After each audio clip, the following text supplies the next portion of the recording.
حضور عید کے کتنی دیر بعد تک تکبیریں پڑھتے ہیں اور قربانی کر سکتے ہیں؟ عید تو 3 دن تک ہوتی ہے.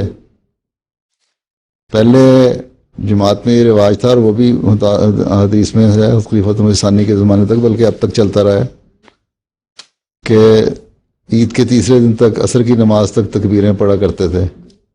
ہیں؟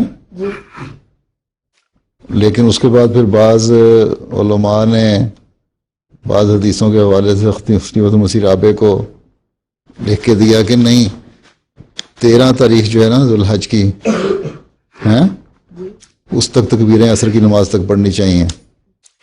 پھر اس کے بعد حسن نے سارے دیکھ کے فیصلہ کیا کہ ٹھیک ہے 13 تک کی عصر کی نماز تک پڑھ سکتے ہیں.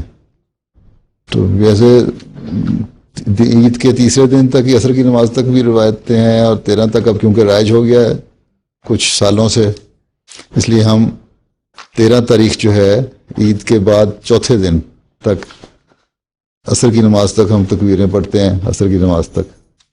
ٹھیک ہے. اور قربانی جو ہے وہ تیسرے دن تک ہو سکتی ہے. پہلا دن عید کا دن، دوسرا دن اگلا دن، تیسرا دن. تم نے کرنی قربانی ہے؟ وقت گزر گیا ہے.